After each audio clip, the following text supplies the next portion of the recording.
Day 46. Can you believe it has been 46 days that we've been on this adventure together?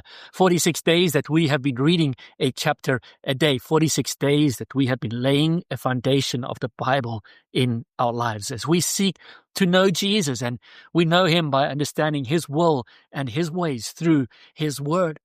Luke chapter 2, Luke gives us once again a lot of detail around the backstory of the nativity, the birth of Jesus.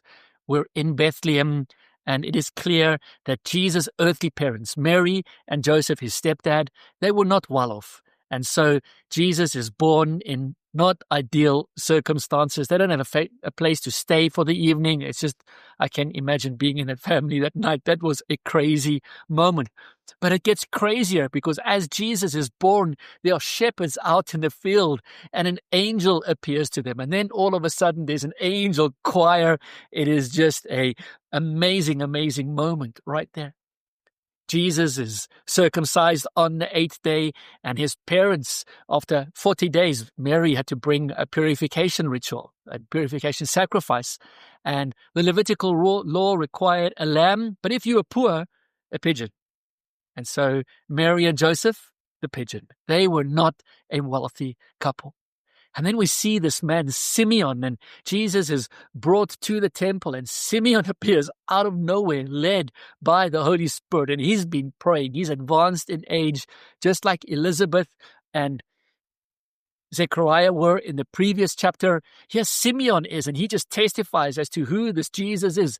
Then a prophetess, Anna, appears, and she prophesies over Jesus, and there's confirmation of his lordship. And Mary and Joseph, I can imagine as parents, they're like, what is going on?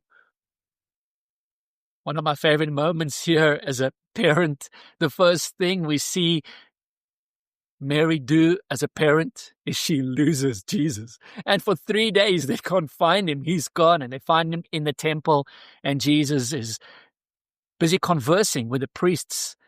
And they're amazed at his wisdom and with the Pharisees, and he's interacting with them. He's not teaching them necessarily. He's learning from them. He's questioning them. He's speaking to them, and they're all amazed. And then twice in Luke chapter 2, we see that Jesus grew in wisdom and he grew in favor. We saw the same with John at the end of the previous chapter. And then this beautiful bit that Jesus, he was a good boy. He was submissive to his parents. He fulfilled all of human righteousness so that the Father could release him into his destiny.